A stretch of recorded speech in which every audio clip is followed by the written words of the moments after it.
एक जगन्नाथ भगवान के एक भक्त थे, उनका नाम था अंगद जी। क्या नाम था? बहुत ध्यान से सुनना है। श्री अंगद जी जो थे, ये एक राजा के सेनापति थे, और राजा जो था ना वो इनका भतीजा ही था। एक चरित्र सुनाऊं एक भक्त का, अंगद जी का, बहुत ध्यान से सुनना है। अंगद जी अपनी पत्नी से बहुत प्रेम करते थे, और उनकी पत्नी सत्संग से बहुत प्रेम करती थी। ठाकुर जी की कथा, कीर्तन, वैष्णव वार्ता, इनमें उसकी बड़ी रुचि। लेकिन अंगद जी को कथा आदि में बिल्कुल कोई रुचि नहीं थी। अपनी पत्नी से कहते थे, सुनो तुम खूब कथा सुनो, खूब मंदिर जाओ, जो तुमको करना है करो, पर मुझसे कभी नहीं कहना कि तुम करो, मेरे को कभी नहीं छेड़ना। पत्नी के मन में आता तो था कि ये भी भजन करें, लेकिन कोई बात नहीं, जैसी हरी इच्छा। अंगद जी रोज शाम को आते, पत्नी के पास बैठते, खूब प्रेम करते थे अपनी पत्नी से।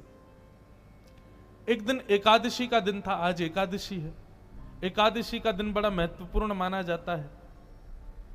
एकादशी के दिन अंगद जी की पत्नी ने कुछ संतों को अपने घर बुलाया और सत्संग होने लगा घर में। प्रवचन ऐसे ही घर में बैठ के सब करने लगे। शाम को अंगद जी जब लौट करके आए, उन्होंने देखा घर में तो आज अलग ही रौनक है, इतनी सारी भीड़ आ रखी है, सब लोग नाच रहे हैं, गा रहे हैं, कीर्तन कर रहे हैं, कथा सुन रहे हैं। अंगद जी को बड़ा गुस्सा आया। मेरी आज्ञा के बिना मेरे ही घर में प्रवचन हो रहा है, मेरे ही घर में सत्संग चल रहा है, अरे कभी रोका तुमको कहीं जाने से? खूब जाओ, बाहर जाके कितना भी कथा सुनो, घर में क्यों करवा रही हो? अंगद जी ने जाकर के व्यासपीठ पर वैसे व्यास जी का अपमान कर दिया। बोले कि आपसे हाथ जोड़ के विनती है, तुरंत चले जाइए, ये मेरा घर है, मेरी अनुमति के बिना आप यहां कैसे आए? और सब लोगों से भी कहा, आप सबसे भी हाथ जोड़ के प्रार्थना, यहां से चले जाइए, ये कोई आश्रम नहीं है, घर है मेरा, चलिए निकलिए यहां से बाहर। पत्नी बोली, अरे सत्संग चल रहा है, अभी तो ऐसा मत करो। अंगद जी ने किसी की नहीं मानी, सबको भगा दिया। पत्नी को बहुत बुरा लगा। उसने मन में विचार किया, जो हरि का नहीं है उसको मैं अपना पति कैसे मान सकती हूं? तजोरे मन, कल हमने ये पंक्ति गाई थी ना, हरि विमुखन को संग। कई लोग मुझको इस बात पर कह देते हैं, महाराज जी आप क्या शिक्षा दे रहे हो लोगों को? क्या ऐसे पति को छोड़ दें, पत्नी को छोड़ दें? तो इस प्रकार से तो गृह कलेश हो जाएगा। भैया देखो, एक बात आपको बताऊं, मानव का स्वभाव है, वो शरीर से यदि किसी को स्वीकार कर रहा है तो वो स्वीकार्य नहीं है, मन से स्वीकार करे वो स्वीकार्य माना जाता है। हम शरीर से किसी को अपना मानते हैं तो वहां पर हमारा संबंध पुष्ट नहीं होता। संबंध की पुष्टि तो हृदय से होती है, हृदय से आप उसको मानते हो कि नहीं। और कोई व्यक्ति यदि शरीर से ना भी हो, हृदय से यदि आप उसको स्वीकार कर चुके तो निश्चित है आपका संबंध पक्का है।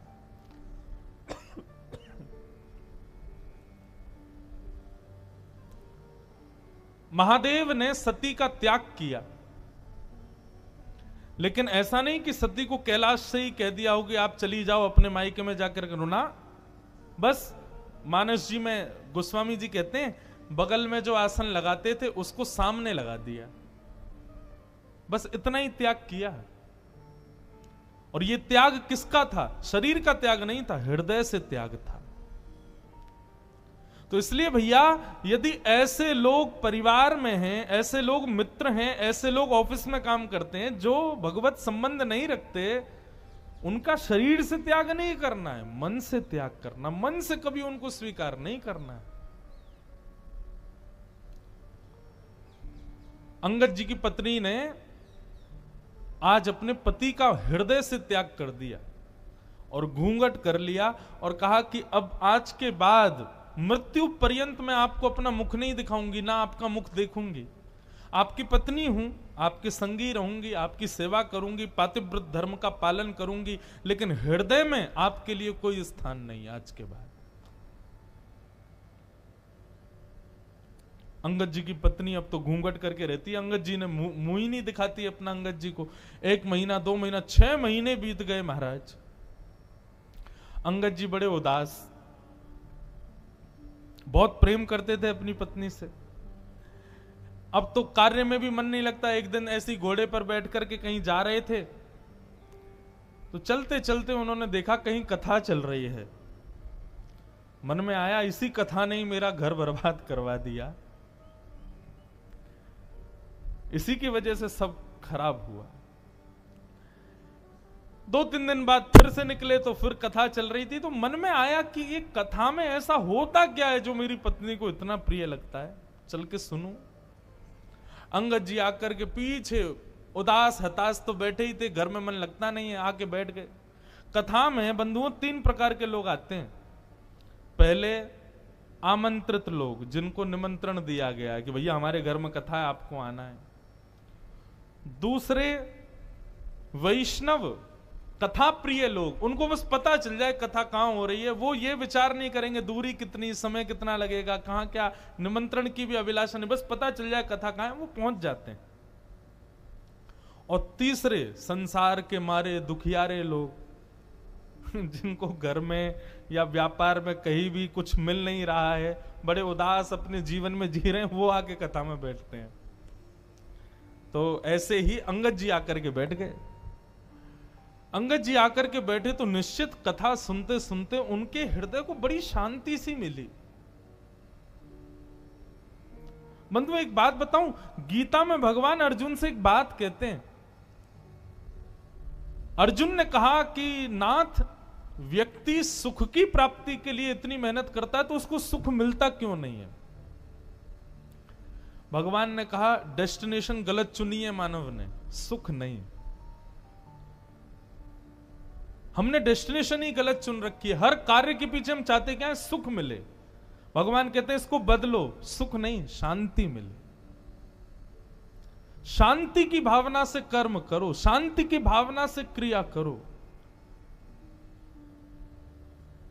हम क्या करते हैं? हमको सुख मिले, ऐसा करूं इतना मिल जाएगा, ये करूंगा वो करूंगा, ऐसा बनाऊंगा, ऐसे बैठा करूंगा, ऐसा कमरा, ऐसे सोफे, ऐसी पत्नी, ऐसी गाड़ी, ये सब सुख जन्य हम लोग कर्म करते हैं और वही सुख हमको नहीं मिलता। फिर आप अपने क्रिया के पीछे उद्देश्य शांति रखो, भगवान कहते हैं तब मानव प्रसन्न रहेगा।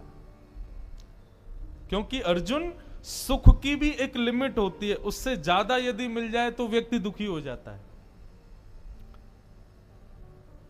आपके गुजरात में श्रीखंड मुझे बड़ा प्रिय है। मैं द्वारिका, मैं अहमदाबाद तो मेरी पहली बार कथा और गुजरात में मेरी दूसरी कथा है। ये श्रीमद् भागवत की पहली कथा हमने की द्वारिका में और आज 7 साल बाद दूसरी कथा कर रहे हैं अहमदाबाद में। बाकी बीच में 2 दिन 4 दिन के सत्संग तो हुए हैं कई बार, पर सप्ताह कथा दूसरी बार हो रही है।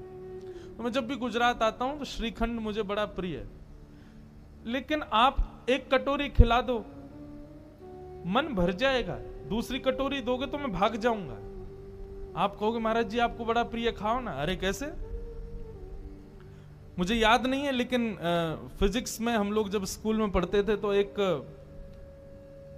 चैप्टर पढ़ाया गया था, उसमें यही बात थी। जब भागवत पढ़ी तो हमको और ज्यादा क्लियर हुई कि कोई भी वस्तु का अति सेव्य जब हम करते हैं तो वही वस्तु हमको कष्टदायी लगने लगती।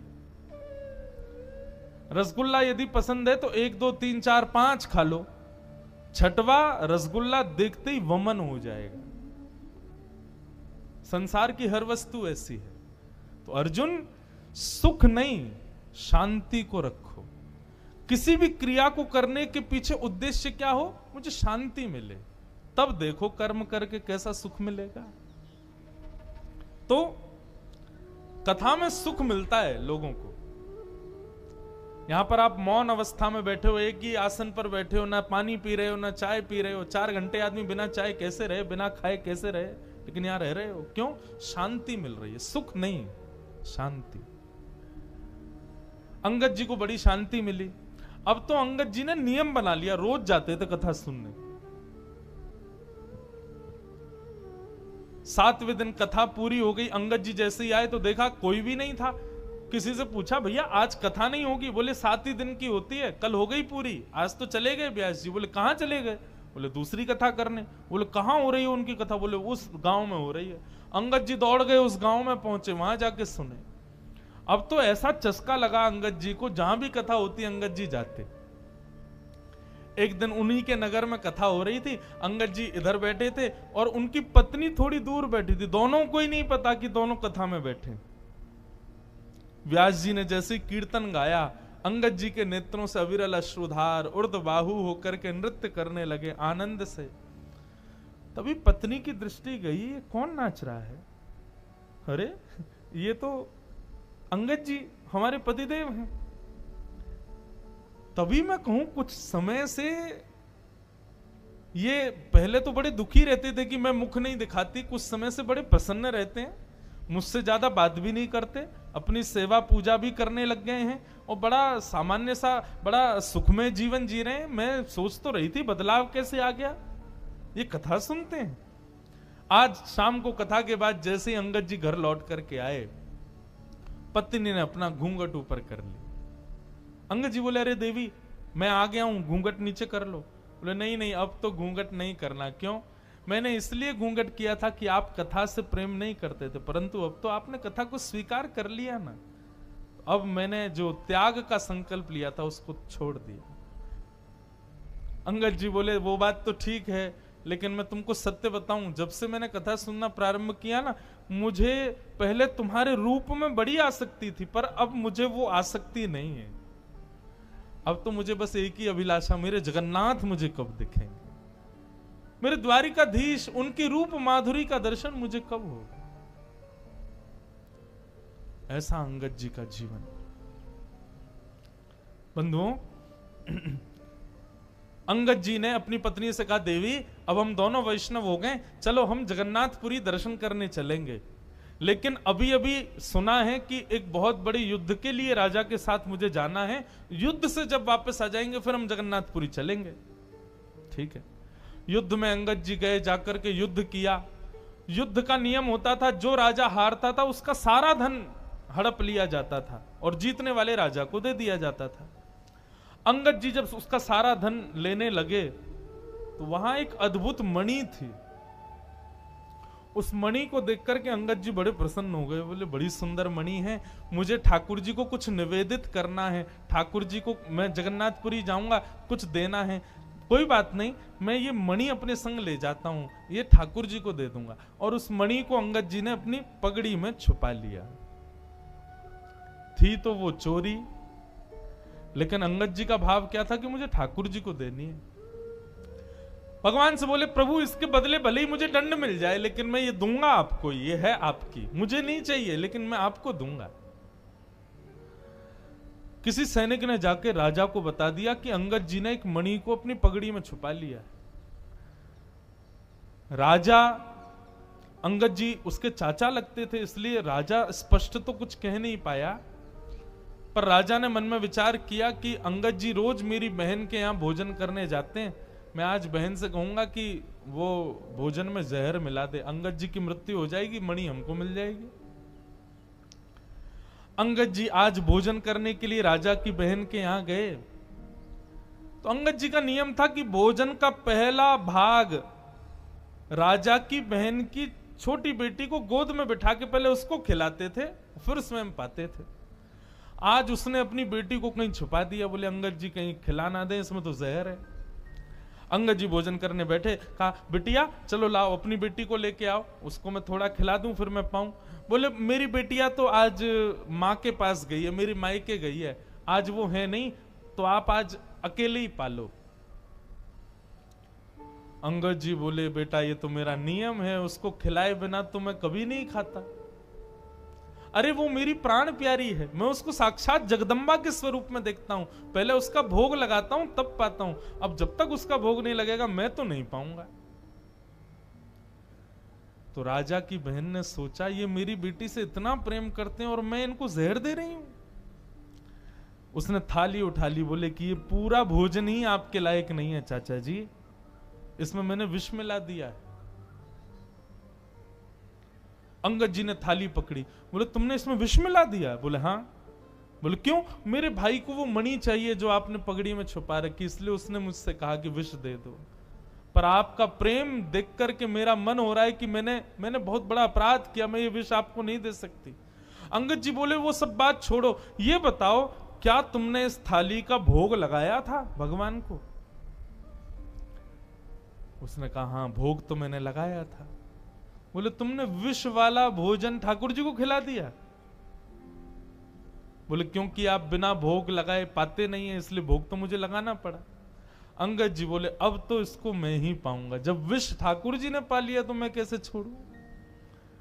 और अंगद जी जबरदस्ती हठ पूर्वक उस थाली को लेकर के बैठ गए और एक एक कवल खाने लगे।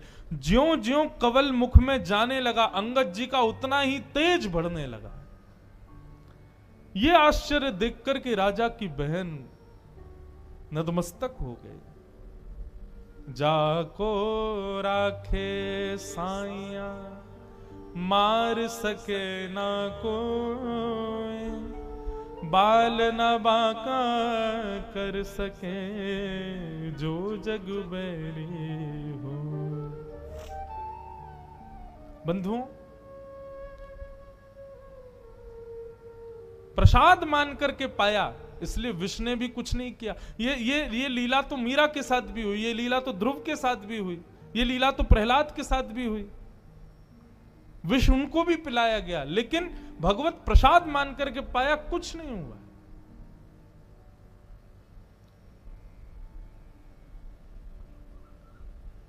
अंगद जी महाराज अपनी पत्नी से जाके बोले देवी अब हमको विलंब नहीं करना चाहिए, क्योंकि राजा मेरे पीछे पड़ गया है, वो कभी भी मेरा वध कर सकता है। मेरा वध कर दे मुझे चिंता नहीं, पर मुझे जगन्नाथ जी को एक बार देखना है।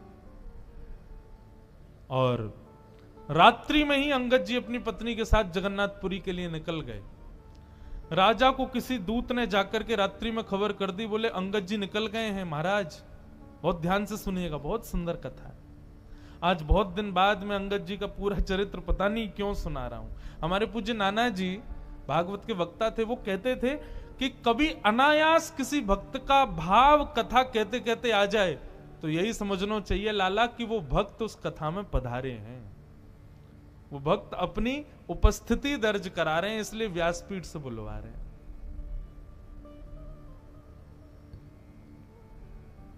तो अंगद जी जाने लगे, बीच रास्ते में ही राजा के सैनिकों ने बंदी बना लिया।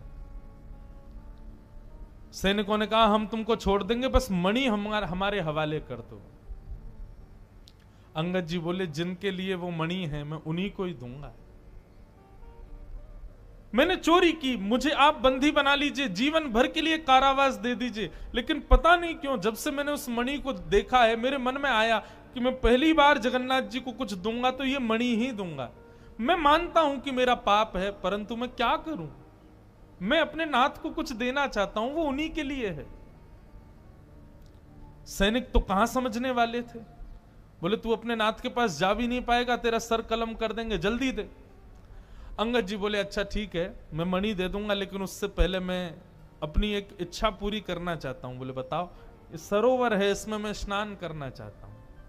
सैनिकों ने चारों ओर से घेर लिया और अंगद जी जैसे ही सरोवर में गए, स्नान करते हुए कहा हे जगन्नाथ, मैं अभी आपके पास नहीं आ पा रहा हूं, लेकिन आप तो मेरे पास आ सकते हो ना, मेरी मणि स्वीकार करो, मेरा ये छोटी सी भेंट आपके लिए, इसको स्वीकार करो। और मणि को अपनी पगड़ी से निकाल के उसी जल में छोड़ दिया। सैनिक कूद पड़े जल के अंदर, ढूंढने लगे, लेकिन मणि नहीं मिली। राजा भी आ गया, राजा ने पूरा तालाब का पानी सुखा दिया, मट्टियां खोद खोद करके छनवा दी, लेकिन मणि नहीं मिली। राजा ने कहा अंगद सही सही बताओ मणि कहां है? बोले मैंने सबके सामने इसी में डाली है, लेकिन वास्तविकता यह है राजन, वो जिसकी थी उसके पास है, जगन्नाथ जी के पास है। राजा ने कहा हो ही नहीं सकता, तुम पुरी गए नहीं। बोले मैं नहीं गया, वो आए थे मेरे पास और लेकर के चले गए। राजा बोला इसके हाथों में हथकड़ी बांधो, पैरों में बेड़ियां बांधो, ले चलो इसको जगन्नाथपुरी। जगन्नाथ जी का दर्शन करेंगे, यदि मणि वहां नहीं हुई तो उन्हीं के सामने सर धड़ से अलग कर दूंगा। अंगद जी बोले ये तो मेरा सौभाग्य होगा कि मैं जगन्नाथ जी को देखूं और उनके सामने प्राण निकल जाए। बंधुओं, वैष्णव कभी भयभीत नहीं होता। अंगद जी के हाथों में हथकड़ियां, पैरों में बेड़ियां, सैनिकों ने नंगी तलवार गले में रखी है, और जैसे ही पूरी जगन्नाथ के मंदिर में प्रथम बार प्रवेश किया अंगद जी ने, और जैसे ही महाप्रभु श्री जगन्नाथ जी को देखा है, उनके मुखमंडल का दर्शन किया, दर्शन करते ही क्या पाया, श्रृंगार में ठाकुर जी की ठोड़ी के नीचे सबसे श्रेष्ठ माला के रूप में वो मणि ही ठाकुर जी को पधराई हुई थी, श्री जगन्नाथ जी के गले में धारण करा रखी थी। राजाओं ने, सैनिकों ने जब ये दृश्य देखा कि श्री जगन्नाथ जी के गले में वो मणि, नतमस्तक हो गए अंगद के आगे। तो तुम्हारी भक्ति को प्रणाम है अंगद। लेकिन अब अंगद जी को जब ये बात दिख रही है कि मेरे द्वारा प्रस्तुत कोसों दूर से वस्तु जगन्नाथ जी ने स्वीकार कर ली, मतलब मेरे प्रेम को, मेरी भक्ति को स्वीकार कर लिया, हथकड़ियां हाथ में, बेड़ियां पैरों में, और देखते देखते जगन्नाथ जी को अंगद जी ने वहीं अपने प्राणों को त्याग दिया, महाप्रभु जी में विलीन हो गए। ऐसी प्रेम लक्षणा भक्ति श्रीमद् भागवत प्रदान करती। मैं कहता हूं अपनी कथाओं में, भागवत जी नहीं होती तो हमें कभी मीराबाई नहीं मिलती, श्रीमद् भागवत नहीं होती तो हमें कभी सूरदास नहीं मिलते, श्रीमद् भागवत नहीं होती तो ऐसे प्रेम युक्त वैष्णव भक्तों के चरित्र हमें कभी नहीं मिलते, क्योंकि इन सबका सृजन भागवत नहीं किया है। तो भागवत किसको देती है? श्री कृष्ण को प्रदान करती है। इसलिए भैया मेरी आप सबसे प्रार्थना, श्रीमद् भागवत से और कोई आकांक्षा मत रखो, और कोई संकल्प मत करो, और कोई अभिलाषा मत रखो। श्रीमद् भागवत केवल और केवल कृष्ण प्रदान कर सकती। कई लोग अपने पितरों के लिए कथा कराते हैं, महाराज जी हमारे पितृ निवृत्ति के लिए कथा, तो मैं उनको एक बात कहता हूं, कथा कराने के बाद तुम्हारे पितृ मुक्त नहीं होंगे, तुम्हारे पितृ मुक्त हो गए हैं, इसीलिए तुम्हारे मन में भाव आई है कि चलो हम कथा करा लेते हैं। कथा कराने के बाद पितृ मुक्त नहीं हुए भैया। उस परिवार के मन में संकल्प उठ जाए कि हमको कथा करानी है, तो उसी समय समझ लेना पितृ मुक्त हो गए।